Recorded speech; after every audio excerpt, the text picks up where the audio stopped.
Mañana tendrán más información. Gracias.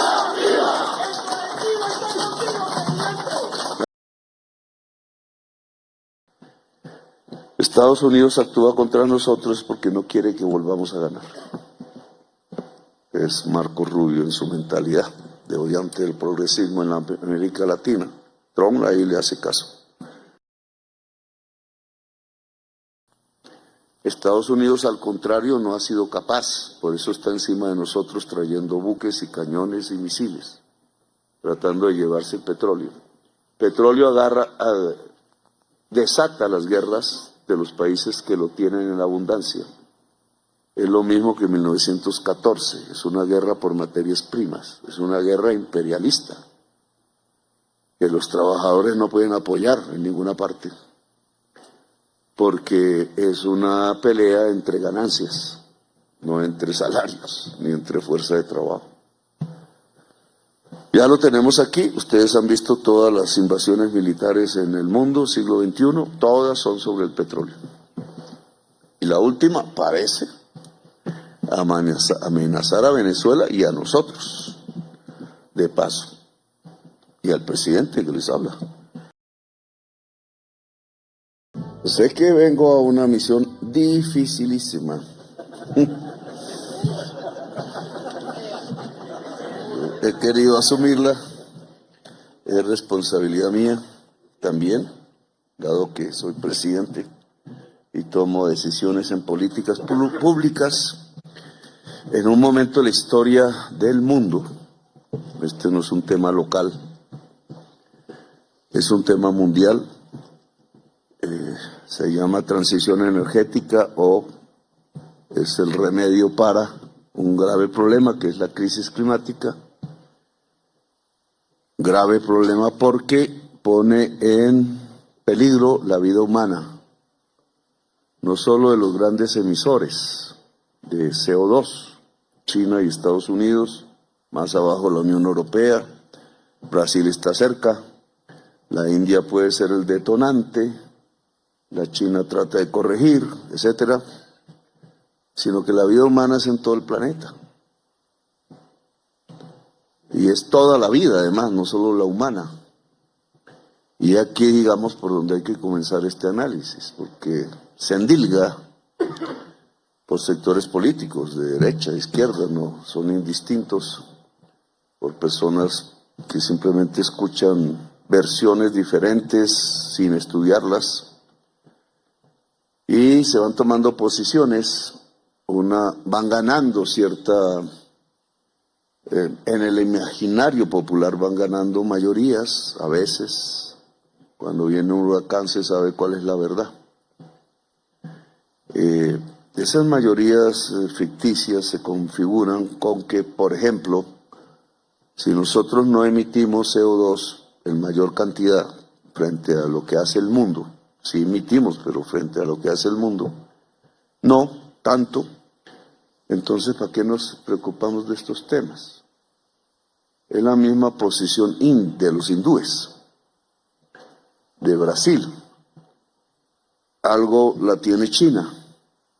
Y es más o menos como nosotros no nos hemos desarrollado como los Estados Unidos y la Unión Europea, pues debemos es permitirnos el desarrollo y ahí sí pensar qué hacer con las materias primas que se utilizan en el incremento de la producción. Desarrollo es incrementar la producción. Eso lo dijo Marx. Y sus antecedentes en la economía clásica que llaman economía política. No hay riqueza sin trabajo. Es un país más rico que otro, es en la medida en que más trabaja que otro. Trabajar ya no es más músculo, antes lo era.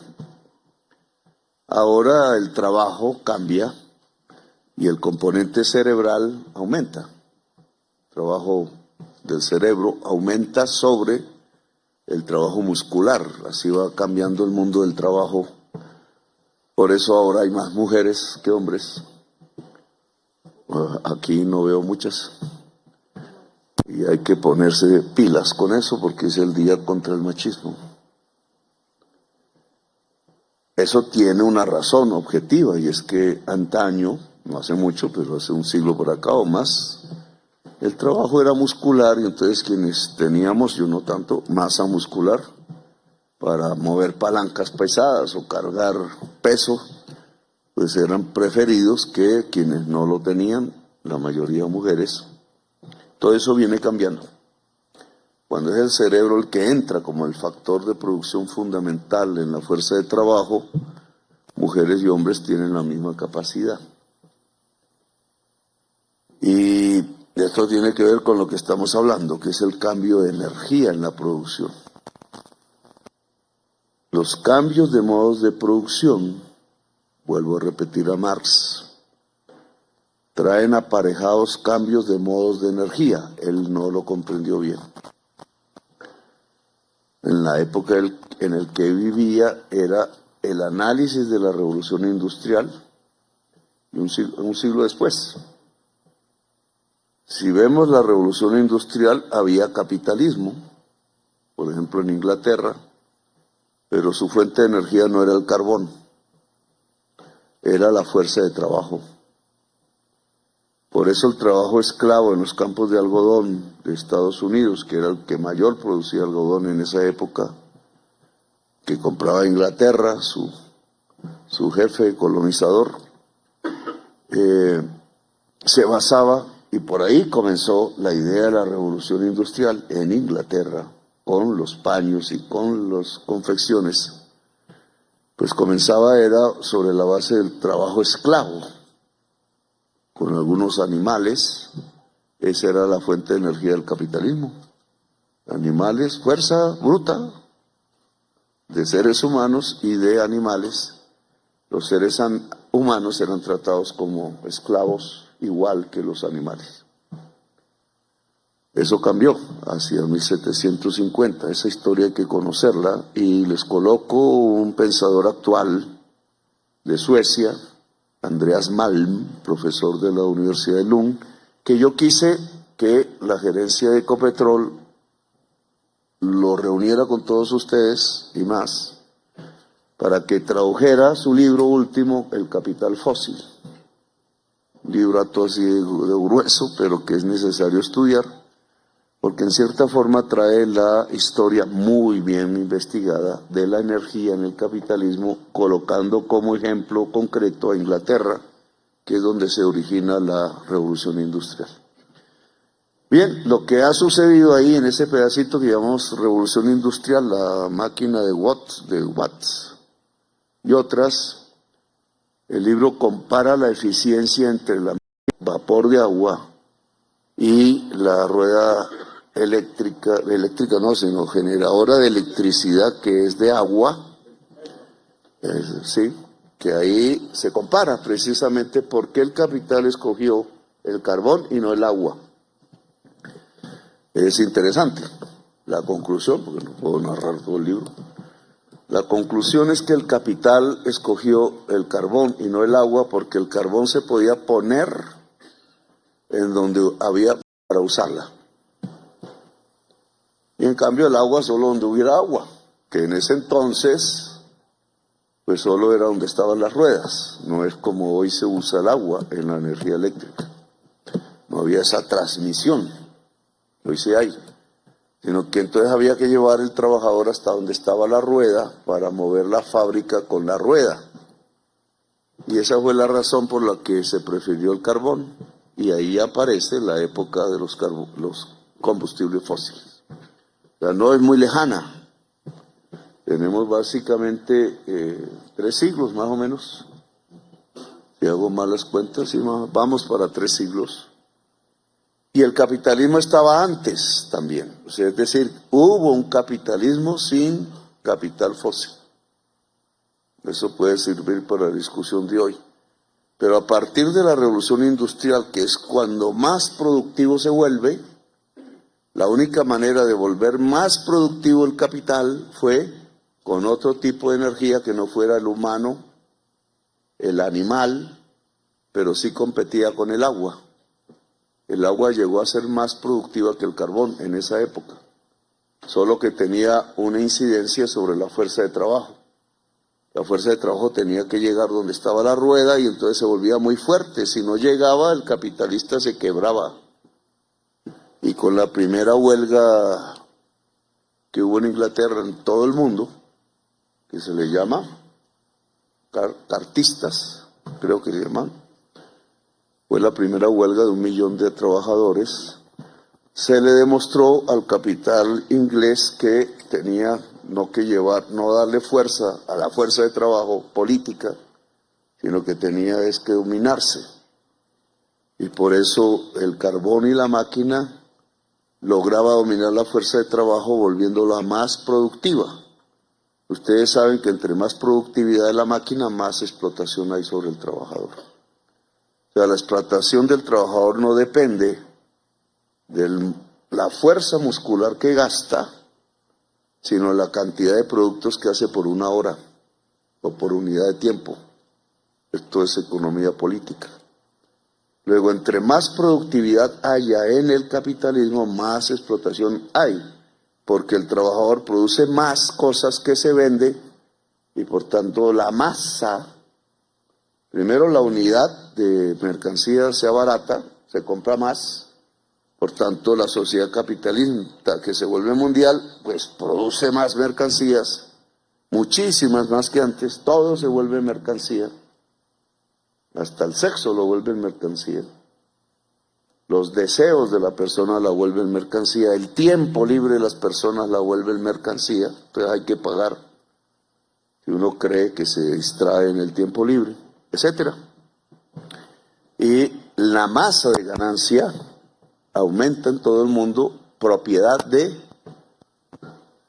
unos mega multimillonarios que hoy son muy pocos, pero son riquísimos, riquísimos, riquísimos, como nunca sucedió ese tipo de riqueza. Eso lo produce la energía. Trabajador más energía, más producción. Todo depende de la energía, porque el trabajador tiene pues su misma ciclo vital energético, unos un poquito más que otros, pero no más. Lo que produce el salto de ganancia en el capitalismo es la energía usada en una máquina que es puro trabajo cerebral, que es de trabajadores. O sea, las máquinas últimas, ultramodernas, las hacen los y las trabajadoras. Entonces, la máquina no es más sino trabajo pasado, decía Marx. Entonces, estamos ante una sociedad que ha crecido en productividad gracias a una enorme inversión cada vez más grande de fuerza de trabajo en el saber, en el conocimiento científico aplicado a la producción y en una energía que se descubrió en 1753 y que es mayor que la humana y la de animales y superó el agua, que es el carbón, el petróleo y el gas, que hoy es la energía del capital. Por tanto, esta discusión tiene que ver es con el capitalismo mismo. ¿Por qué? Segunda parte, y me vengo ahora a la época actual. Porque el carbón, el petróleo y el gas tienen una unidad misma química que se llama C, carbono, CO2, etcétera. Diversos CH, todos los hidrocarburos son CH. El carbono es la fuente de la vida, decía Oparin. No hay vida sin carbono. El carbono fue excesivo en la atmósfera terráquea hace millones de años y no había vida. Solo cuando la misma corteza terrestre empieza a absorber el carbono, quizás el único planeta hasta ahora conocido que lo tiene, lo absorbe y entonces llega a un punto clave que permite una temperatura de 14 grados centígrados, aparece la vida en el agua y bueno, se desarrolla. La vida está hecha de carbono, nosotros estamos hechos de carbono. Pero el exceso de carbono mata la vida.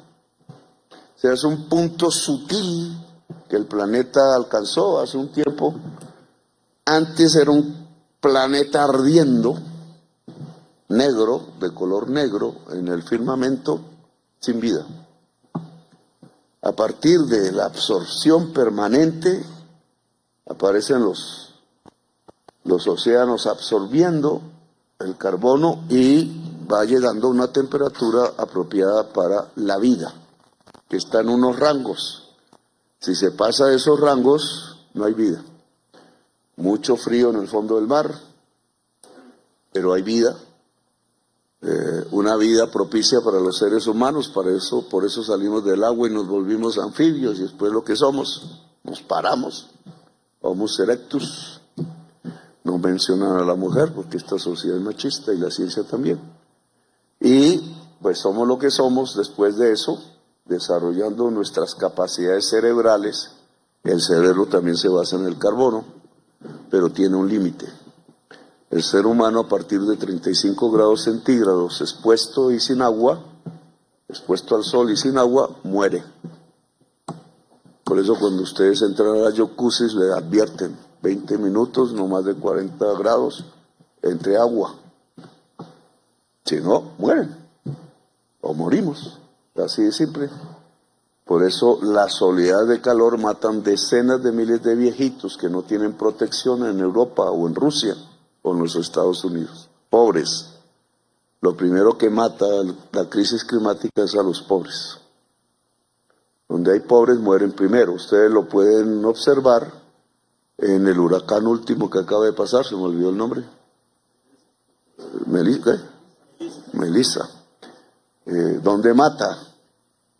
Fundamentalmente en Jamaica, Haití, República Dominicana. En Cuba no mata por una sola razón, no porque no sean pobres, sino porque están organizados en un sistema de salud preventiva que les ayuda a ser resilientes ante los huracanes. Lo sintieron, les destruyó mucho porque entró por donde nunca habían entrado antes. Y Estados Unidos, donde se vuelve un desastre. Estados Unidos porque la Florida de ultraderecha no cree en este tema que yo estoy hablando. Lo niegan. El presidente Trump niega la crisis climática. Que lo pone es la ciencia. Entonces, ¿qué es lo que descubrió la ciencia? Y es la base de esta discusión. Que si el nivel de CO2 que se arroja por el capital, tema que no menciona la ciencia, a la atmósfera, buscando cada vez más ganancia, o sea, más productos para vender, más utilización de petróleo y carbón, más ganancia. Entonces, al arrojar más CO2 a la atmósfera, pasa los límites de la vida. En eso estamos en este momento. La temperatura de la atmósfera no es solo para Estados Unidos o para donde se emite, es para todo el globo terráqueo. Luego nos afecta, no porque emitamos, sino porque recibimos las mismas consecuencias siendo nosotros más pobres.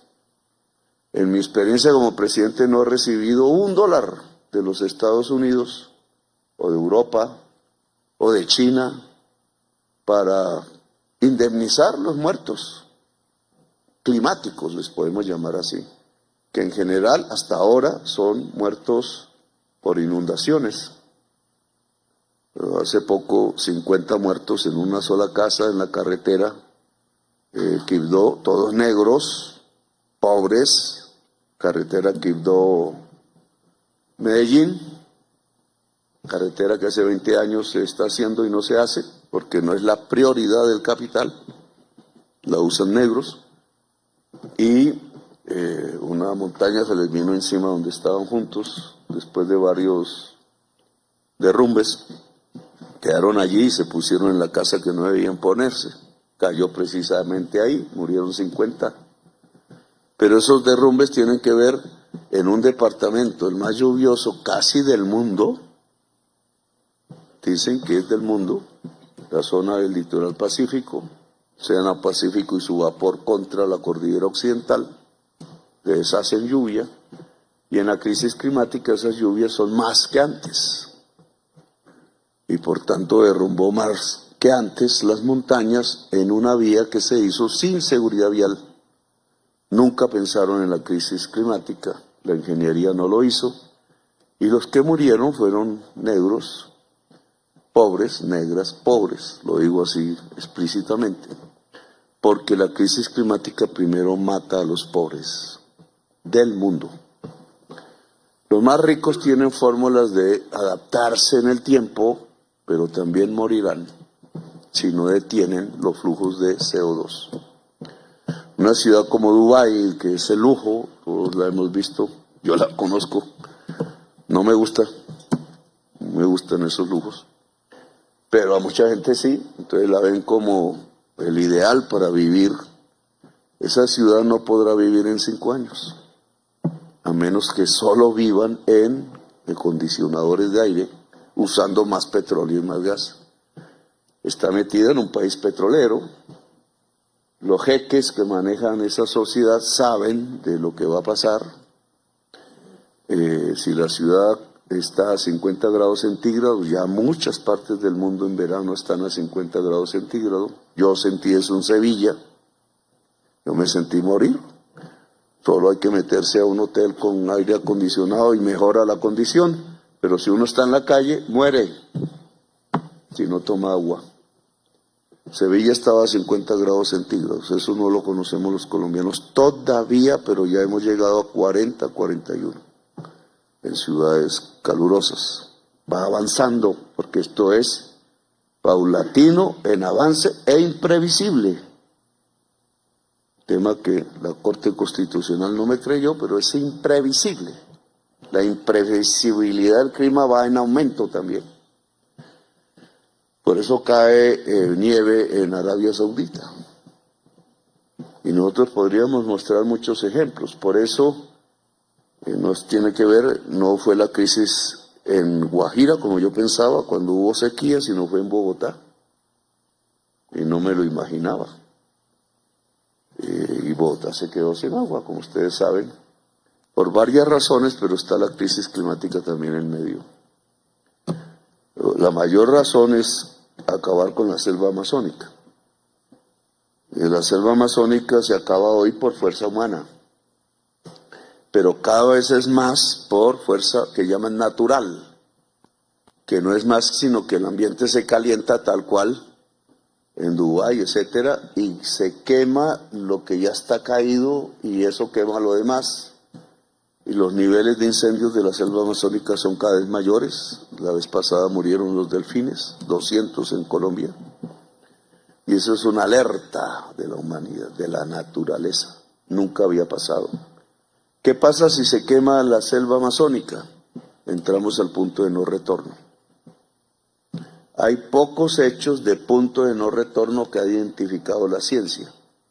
Uno es si el hielo de Groenlandia se derrite, otro la Antártida, otro si aumenta la acidificación, o sea, mayor cantidad de ácido en el océano, por chupar cada vez más CO2, se acidifica. Y otro es la selva amazónica. Puede haber otros, por ejemplo el permafrost, que es la capa de vegetales vuelto gas metano, bajo la capa de hielo de Siberia y Canadá, que sí se derrite y se está derritiendo, suelta enormes cantidades de metano, que es un gas de efecto invernadero 23 veces más poderoso que el CO2. Una bomba contra la atmósfera, nadie sabe en qué fecha puede suceder, ya hay burbujas de metano en el permafrost de la Siberia, detectadas científicamente. Los puntos de no retorno es que hagamos lo que hagamos, ya no podremos hacer nada. Y entraremos en una fase de extinción de la vida, dependiendo de las capacidades tecnológicas que tengamos en nuestras sociedades, resistirán unos más que otros, los más pobres moriremos primero. Esto lo dice la ciencia. Y para los que seamos de izquierda aquí, sabemos que la izquierda aparece en el mundo por seguir la ciencia, no por negarla.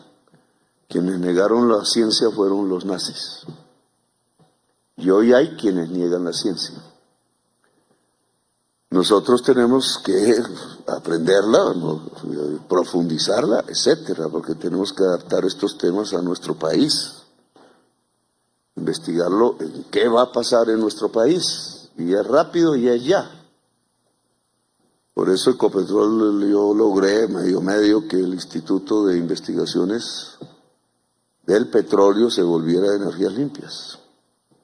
Por eso hay que lograr que la UIS, que tiene facultades de petróleo, combine con facultades de ingeniería de energías limpias. Porque el saber en energías limpias es diferente al del petróleo, y si hay que imponer las energías limpias para salvar la vida, pues Colombia tiene que saber muchísimo de energías limpias. Y eso lo podemos hacer todavía, queda poco tiempo, sobre la infraestructura que tenemos montada sobre energías fósiles, y esto indica que sí se puede reconvertir la fuerza laboral de un tipo de energía a otro tipo de energía. Si la energía del mundo futuro, inmediatamente futuro, no usa carbono, petróleo y gas, podemos sobrevivir. Y tendremos otras opciones hacia adelante, incluso muchísimas más poderosas que la que el capital fósil ha logrado. Hay partes de China que ya nos pueden mostrar cómo, porque ellos no se han negado a la posibilidad, lo que pasa es que no es suficiente, de andar hacia energías limpias, combinarlas con inteligencia artificial y con mayores niveles de saber en la producción, y le están ganando a Estados Unidos. Estados Unidos, al contrario, no ha sido capaz, por eso está encima de nosotros trayendo buques y cañones y misiles, tratando de llevarse el petróleo. Petróleo desata las guerras de los países que lo tienen en abundancia. Es lo mismo que en 1914, es una guerra por materias primas, es una guerra imperialista, que los trabajadores no pueden apoyar en ninguna parte, porque es una pelea entre ganancias, no entre salarios, ni entre fuerza de trabajo. Ya lo tenemos aquí, ustedes han visto todas las invasiones militares en el mundo, siglo XXI, todas son sobre el petróleo. Y la última parece amenazar a Venezuela y a nosotros, de paso, y al presidente que les habla. Entonces, la política mundial se intensifica violentamente y volvemos al irracionalismo que tenía Hitler, y se deshacen los mecanismos de democracia global y pasamos a imposiciones imperiales por el petróleo, por la lucha por el petróleo, no porque el petróleo en sí misma tenga esas facultades, es una materia inerte, como todas, derivada de la vida, son fósiles. Por eso habla del capital fósil, fue vida antes transformada en energía del capital y sacada a la atmósfera para que genera muerte. Es dialéctica, la vida puede transformarse en muerte. Esos fósiles allí deberían seguir enterrados, pero si nosotros nos alimentamos de lo que fue vivo y hoy es muerto, no inerte sino muerto, el capital y el modo de producción sustentado así no puede generar sino muerte. Y es lo que ya estamos viviendo. Y cada vez viviremos más si no tomamos las medidas. Si Colombia pasa a energías limpias, pasamos a vanguardia tecnológica de la humanidad. Tema que no acepta cierta izquierda y obviamente toda la derecha, etcétera. Pero si nosotros somos capaces de pasar a tecnologías basadas en energías limpias, pasamos a vanguardia tecnológica del mundo. Si no lo hacemos, quedamos en la retaguardia tecnológica del mundo y sigue nuestra historia siendo lo que es, un país atrasado. Para pasar a vanguardia tecnológica del mundo tenemos que desarrollar entonces, entre otras medidas, las fundamentales, otro tipo de energía y mucho más pensamiento en la sociedad. Mucho más pensamiento en la sociedad es otro tipo de familia, más educada, y porque la familia aquí tiene que ver mucho en nosotros, y educación pública generalizada y llevada al máximo de los niveles educativos del mundo. tema en el que este gobierno sí ha avanzado. Cambiar la familia es difícil en el corto plazo. Entonces, si la familia no funciona, que no funciona en mucha parte de la sociedad colombiana, producto de la violencia y de la pobreza, entonces tiene que reemplazar en esa función de educación el Estado. Temas que son de mi gobierno. Pero el objetivo que es tener la base suficiente de un salto tecnológico, es decir, de una revolución. La revolución fue definida por Marx, no hablo de las antiguas, pero él lo vio así en las antiguas y en las modernas, como un cambio de modo de producción, más exactamente como un cambio de las relaciones sociales de producción que la gente establece alrededor de un modo de producción.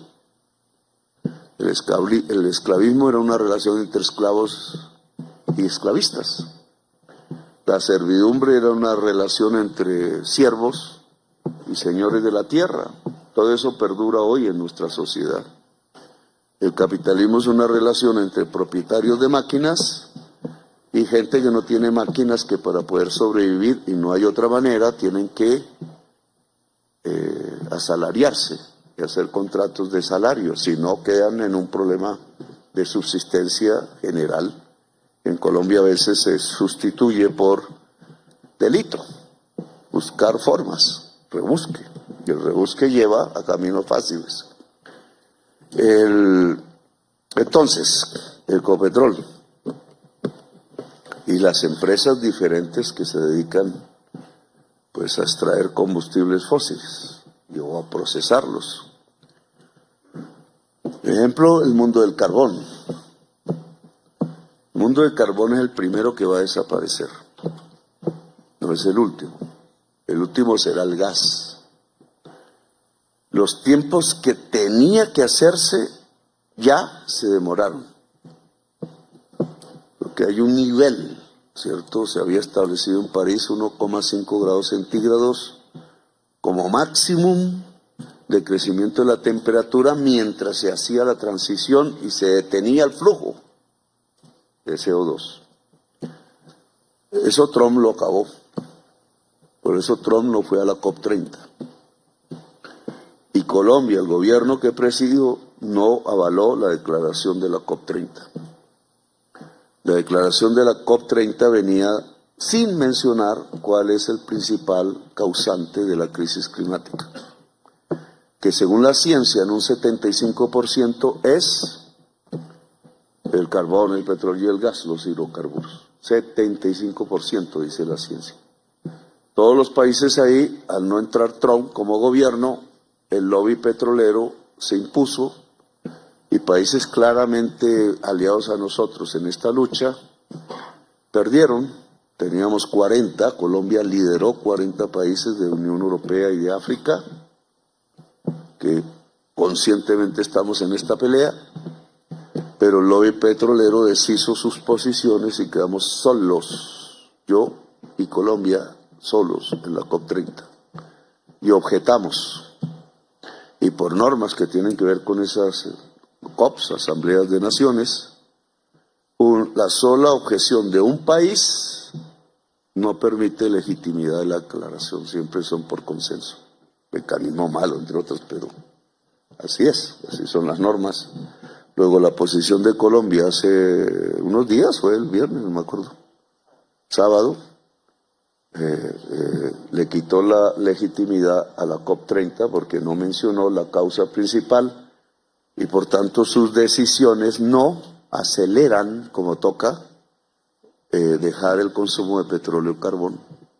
Ganó Trump en la COP30 y nosotros nos levantamos rebeldes. Eso nos va a costar muchísimo, pero no a Colombia solo, sino a toda la humanidad, porque se prolonga en el tiempo las necesidades de cortar flujos de CO2 y entonces ya será tarde. O sea, es el cronómetro de la extinción humana.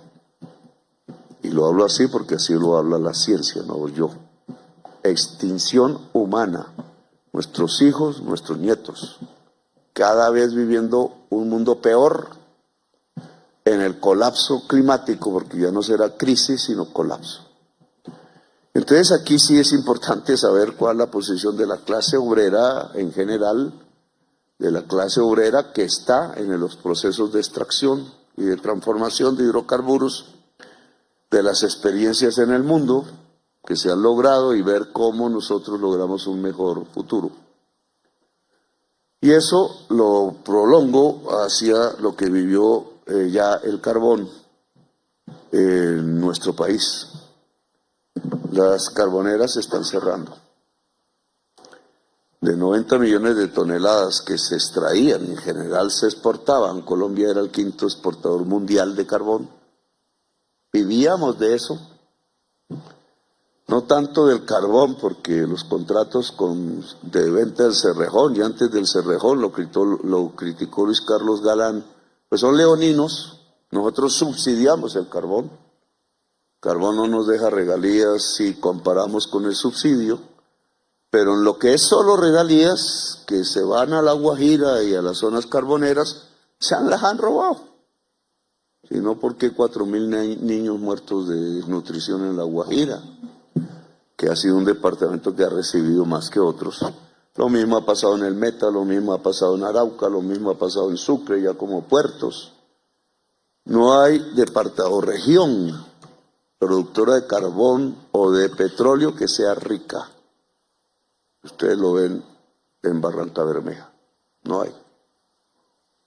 No hay porque ahí se impone una lógica, una cultura mental y política que tiene que ver no con la ganancia, sino con la renta.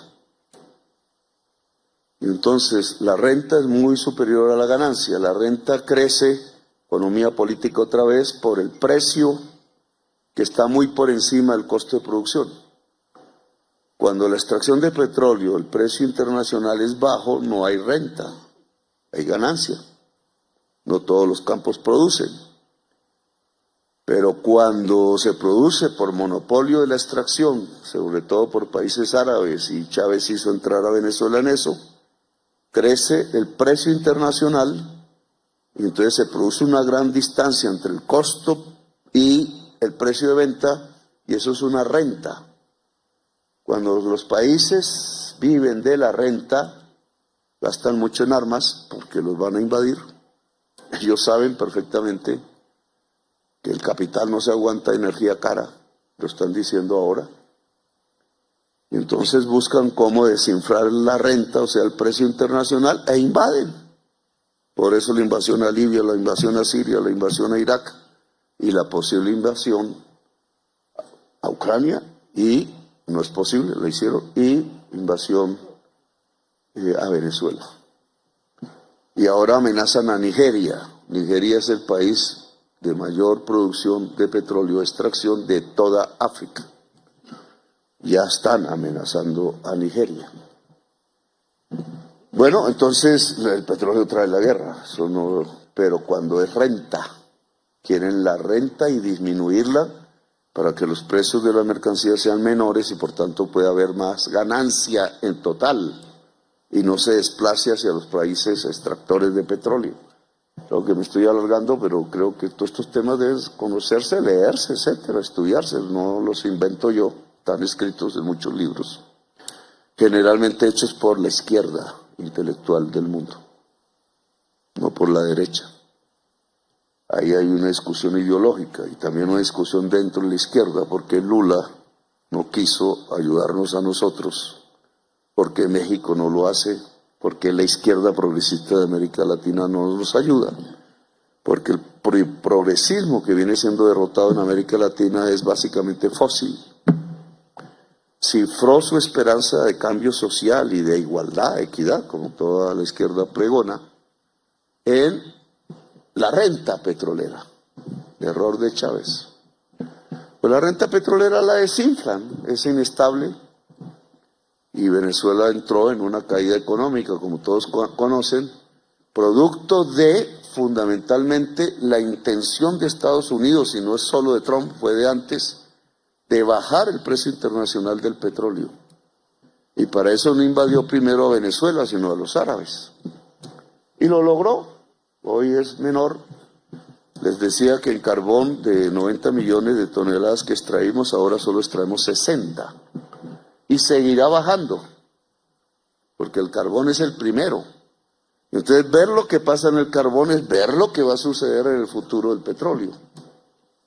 Entonces, ¿qué pasa en el mundo petrolero, en el mundo carbonero de Colombia? Cerraron minas abruptamente. Miles de trabajadores, no tengo el número exacto ahorita, en el Cesar fundamentalmente. Y parte en La Guajira, miles en la calle. No fue en mi gobierno, yo propuse algo a los sindicatos de carboneros que más o menos tienen una posición más afín a nosotros. Han vivido todo esto y ven cómo echaron a miles de sus compañeros del trabajo, porque simplemente las multinacionales que están ahí, pues le dijeron al gobierno que estaba en ese entonces, aquí no podemos seguir produciendo, perdemos. La negociación sindical no fue sobre conversión laboral, error sindical, fue sobre lo mismo, cuánto salario el año entrante, etcétera. El año entrante no había salario porque lo echaron. Entonces equivocaron el objetivo de la negociación en un momento en que iban a cerrar minas de carbón, y las cerraron y las van a seguir cerrando. El Cerrejón tiene el tiempo contado antes de el cierre de la concesión. Por eso yo he intentado hacerles una propuesta, pero todavía no he logrado, y es que parte de la concesión en su infraestructura, el puerto, la de ferrocarril, se utilice ferrocarril que va hacia Santa Marta y el que va hacia Bahía Portete, se utilice ya por uso civil en la medida en que ellos van disminuyendo su exportación de petróleo, y les podría servir para tener ganancias también. La región cambiaría porque se vuelve turística y tiene un potencial enorme de turismo, luego ahí y de energía limpia, una paradoja, pero geológica, donde más carbón exportamos, más posibilidades de energía solar y eólica tenemos. Y es hermosa en turismo. Y entonces una ciudad un municipio como Dibuya, junto al mar, tiene grandes montañas de carbón para exportación y tiene la energía, las máquinas, esas turbinas de energía eólica oxidándose al lado porque fueron importadas y no se han puesto. No se han puesto porque los guayús le tienen temor a nueva generación de energía de empresas extranjeras sin ellos, y entonces piensan que les va a pasar lo mismo del carbón, y podría ser, porque estos son formas de negociación que tienen que cambiar. Y el ANLA del Ministerio del Medio Ambiente no ha entendido que no se puede supeditar la contaminación local priorizándola, o sea, supeditar la producción de energía eléctrica a la contaminación local, porque la contaminación del carbón es global y va contra la vida humana. No se queda en el sitio donde se emite CO2, se esparce por toda la atmósfera global. Sí, es ciencia, pero así está demostrado desde hace un siglo. Entonces, por eso no es local el problema, es global. Nada sacamos produciendo carbón y petróleo o dejando de producir, porque el efecto es global. Tenemos que lograr es que sea el mundo, no solo Colombia. Este es un tema político. Bueno, yo creo que ya en esto, ¿qué propongo? Está el examen que hizo el profesor Gonzalo, que pienso llevar a la Junta Directiva de Ecopetrol. No lo hemos hecho, preferimos hablar primero con ustedes. Nos parece que es el orden, pero hay que hablar con la Junta. La Junta es mayoría mía, pero de gentes que no saben la mayoría de crisis climática. Y entonces quiero que exista esto que en ciencia se llama discusión entre pares. Los ejecutivos de más alta experiencia científica de Ecopetrol con el trabajo de Gonzalo. Ustedes ya lo escucharon esta mañana, no sé si está por aquí. Ah, no lo han escuchado, yo pensé que ya lo habían escuchado. Bueno, Raúl no me dice las cosas como son. Entonces, él trae el examen ya técnico, un poco difícil. Yo he tenido mis problemas en entenderlo bien, Pero básicamente, y termino con esto, todo esto que les he contado sobre la crisis climática no tiene que ver con el tema de Permian. ¿Ya? O sea, no es esto lo que me lleva a pensar que Permian no es necesario. Es el análisis técnico de lo que hay en el yacimiento y sus posibilidades de rentabilidad o no. Entonces hoy ustedes observarán que es rentable Permian, pero no han observado que eso se acaba en el tiempo. Y no en el tiempo largo, en 2 años, con una implicación. ¿Qué es lo que encuentra el Gonzalo, viejo compañero nuestro y experto en petróleo? Creo que fue trabajador de Ecopetrol, no sé bien. Pero lo que encuentra es analizar los datos de Estados Unidos, no los datos que dan la cúpula de Ecopetrol, sino ir a la fuente en Estados Unidos, porque al tener en bolsa Ecopetrol está bajo peligro inminente, está bajo vigilancia norteamericana sobre las empresas que están en bolsa, que es rigurosa, estilo gringo. Y entonces al leer sus datos en inglés y transportarlos aquí, demuestra una serie de cosas de lo que viene pasando en estos pocos años en Permian. Uno, que al usar fracking acelera el desgastamiento de pozos. Aquí tienen un primer momento, que son 2 años, que saca el concho, como yo llamo, con agua a presión. Pero al sacar el concho, pues acelera el que el pozo tiene rendimientos decrecientes. Tiene un final, unos más que otros, depende de la productividad del campo. Dijeron que el campo de Ecopetrol en Permia era muy productivo, negociazo. Lo que se ha encontrado es que se agotó. Y entonces lo que más sale es gas, cada vez sale más gas. El gas no es que no sea rentable, en Colombia lo sería, pero en Estados Unidos no. Porque al creer, siendo todo el campo allá en Texas y en Delaware petrolero, no tiene infraestructura para el gas. El gas ahí sale y se quema como en Venezuela. El precio del gas, por tanto, ahí es $0. Ahora son $2 el millón de pies cúbicos de BTU, como se mide el gas. $2. Y entonces la información aquí sale como petróleo equivalente. Es decir, la suma energética del petróleo y de lo que es, y por eso se llama equivalente, la energía que deja el gas y los líquidos de gas hasta llegar al nivel de petróleo. Así se va sumando. Se sigue alcanzando los volúmenes, cada vez hay que tener más volumen, pero cada vez es menos rentable. Ese es el punto fundamental. Cada vez es menos rentable porque toca abrir más y más pozos para sacar el mismo volumen en petróleo equivalente. Cada vez más gas, cada vez sale menos petróleo, el gas es menos valor, entonces la rentabilidad disminuye. Mañana escucharán eso ya con certeza, pero se los adelanto.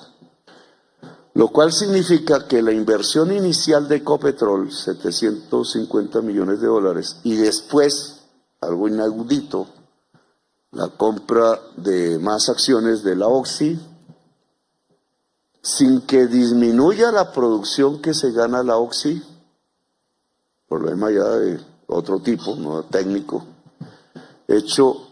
terminado de hacer unos días antes de que yo me posesionara. Pues ya estaban contemplando el cambio del gobierno, ya sabiendo que iba a haber. Esa compra nos volvió arepa porque tenemos más derechos, más deberes sobre un campo que ya tenemos propiedad del 85% y menos derechos. Seguimos manejando la misma proporción de ganancia. Problema, la señora que maneja Oxy me conoce. no le gustó que yo frenara el campo de no sé qué, no me acuerdo, solar, en eso estuvimos de acuerdo. ¿Cómo es? Oslo, más o menos iba por lo mismo. Ellos necesitaban que nosotros, ellos qué están haciendo, invirtiendo, ellos están ganando sin invertir y nosotros invertimos. Es lo que está pasando. Sí, porque la señora ya debe estar mirando el tema Trump, lo dejo ahí entre... Y entonces, si a Ecopetrol lo sancionaran, hasta ahora no han sancionado ningún instituto del gobierno, sino a mí. Pero si pasaran a hacerlo de Venezuela, ellos se pueden quedar con Permian sin que nos devuelvan un peso. Y yo creo que la señora de Oxy, dado que le frenamos ese mecanismo por la vía comercial, debe estar presionando para quedarse con el resto de Permian, ganando. Ahora Oxy es propiedad de Warren Buffett, muy amigo de Santos, muy interesado en Colombia, pero en estas materias, un rico de ricos. Ahí hay un peligro que ustedes deben examinar y evaluar.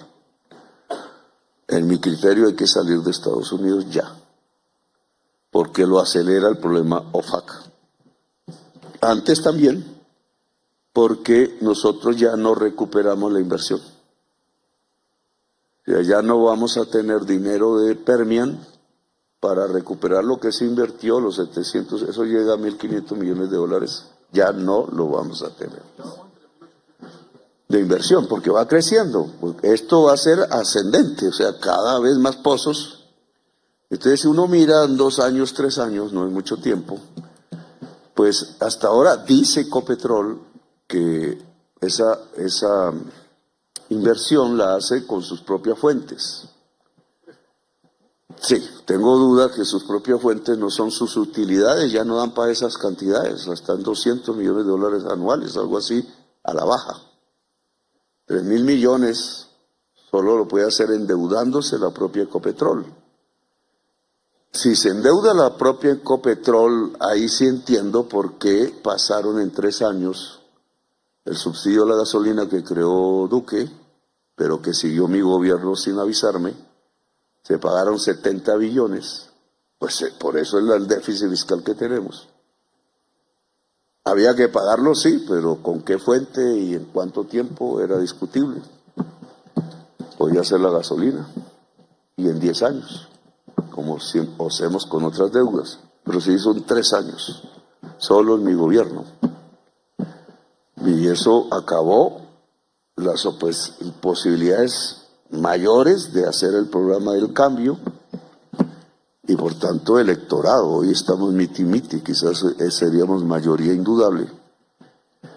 Estados Unidos actúa contra nosotros porque no quiere que volvamos a ganar.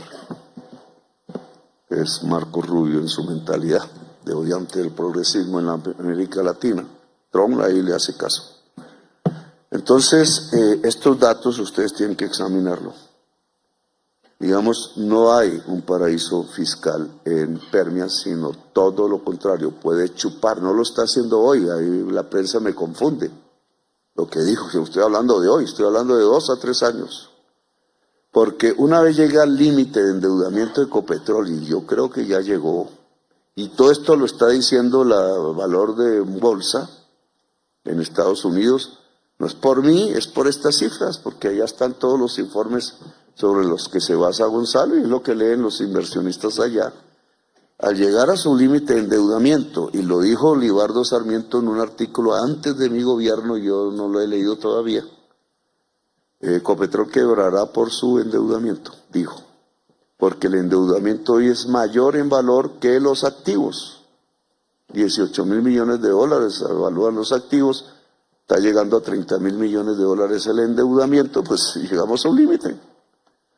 Y si Permian demanda más y más y más, como lo estamos viendo, pues ¿de dónde va a salir la plata? Del gobierno.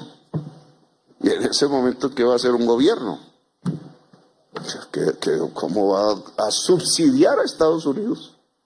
Subsidiarle la inversión a Estados Unidos, porque en la cuenta de Estados Unidos eso aparece como inversión. En la cuenta nuestra aparece como endeudamiento. Aún sin responsabilidad del gobierno, ya nos quitaron 70 billones. Pero en el tiempo, pues se vuelve números rojos de Ecopetrol y números rojos de la nación. Y nosotros no podemos permitir eso porque si no la gente empieza a tener hambre en el país. Si nos sobreendeudamos, ya estamos viendo, hoy este gobierno ha navegado en un tema de endeudamiento, pero eso tiene un límite y somos vulnerables por la deuda. No es sino que Trump cierre fuentes, yo las abrí en China, las abrí en Arabia, las abrí en Qatar, he abierto en Europa y me defiendo. Y ya me quedan pocos meses, luego puedo sobrevivir como gobierno, pero el que sigue, sea de nosotros, pues, ojalá, pero bueno, no puedo hablar de... No me haga caer aquí, me procesan. Entonces, digamos, sea progresista o no progresista, el problema es objetivo, tiene que actuar. Yo recomiendo que en las discusiones sindicales actuales de pliego de negociación, el tema reconversión aparezca, para que no, si llega a la derecha va a echar miles, ellos ya saben cómo es, miles, contratistas o no contratistas, empezará por los contratistas, supongo, porque va a disminuir a Ecopetrol. Pero si Ecopetrol, en la idea que hemos tenido, aún no la podemos hacer, se vuelve ecoenergía, yo dije sea la mayor generadora de energía limpia de América Latina, pero hay que aprender, el saber tiene que cambiar, la tecnología, las labores y oficios cambian, pues hay una reconversión laboral. Alguien dirá, pero es menos rentable porque no hay renta. Hermanos, una vez el petróleo baje de $55 barril, empieza a quebrar el Ecopetrol. Mañana, si Estados Unidos invade mañana Venezuela, el precio del petróleo se desploma porque esos campos quedan abiertos al mercado de Estados Unidos. Es lo que quieren. Pero el precio, la oferta aumenta, y si aumenta la oferta, disminuye el precio. Y si disminuye el precio, y ya está hoy en 62, algo así, sí, 63, si eso llegase a disminuir, pues venimos de 100, época Chávez. Venimos de 100, pasamos ya a 63, pues de ahí al 55 está cerquitísima. Y si eso llega a suceder, la invasión a Venezuela lo produciría de inmediato, o abrir simplemente, así sea por una negociación, puede bajar fuera de 55 y Ecopetrol empieza a tener trimestres, como llaman, de utilidades negativas. Y entonces nos acercamos a un mundo que no queremos, pero que no tiene que ver con nosotros. Hay que reconvertir Ecopetrol y abrirle otro escenario mientras va muriendo el tiempo aún lo da, pero los ejecutivos de Ecopetrol, empezando por su presidente, no hacen caso, porque viven del petróleo. Y ustedes como trabajadores tienen que entender esto antes de que los sorprenda la vida. Antes de tiempo, yo recibí una rechifla cuando fui al sindicato de Álcalis de Colombia, después de dejar mis armas, fue lo primero que hice, porque ya sabía que iban a cerrar la empresa pública, Concesión Salina, y la también Álcalis, la iban a privatizar. Álcalis sigue viva, pero Concesión, las salinas de Zipaquirá se murieron. Los trabajadores no querían oír noticias malas, y ustedes creyeron que todo iba a ser normal. Yo les pedía que se compraran Álcalis y fueran dueños como cooperativa de Álcalis. Algunos poquitos lo hicieron, pero después un descubrimiento de aguasal en Sesquilé, que no necesitaban abrir huecos ni nada de eso, sino sacar el agua, pues los arruinó. Pero ahí recibí una rechifla, entonces esta vez no quiero la rechifla, ya hoy me recibí una, los familiares de militares, entonces, sino el análisis antes de tomar decisiones. Pensar esto es fundamental y no tenemos tiempo. Ver si lo que estoy diciendo es razonable o no. Ver los tiempos que da la ciencia. Cuántos tiempos da la ciencia y ver si en esos tiempos que da la ciencia el petróleo pesado sobrevive? Porque ahí hay un problema. El petróleo disminuye su demanda a partir de unos años, pero lo que sobrevive es la demanda por petróleo liviano. Solo Estados Unidos tiene infraestructuras y otros países para petróleo pesado, pero puede llenar su demanda invadiendo donde hay petróleo pesado. El análisis que quiero que hagan ustedes es los datos que tengo, pero mañana tendrán datos más técnicos, con terminología más técnica, que ya no tiene que ver con la crisis climática, yo lo pongo en el contexto de crisis climática, sino con la rentabilidad del campo Permian. Si aguanta o no aguanta, o va a ser el chupador de los recursos y la energía de Ecopetrol, nosotros pensando que, al contrario, era el salvador. Pero los datos de Gonzalo muestran es que no es el salvador, es el determinador de la crisis.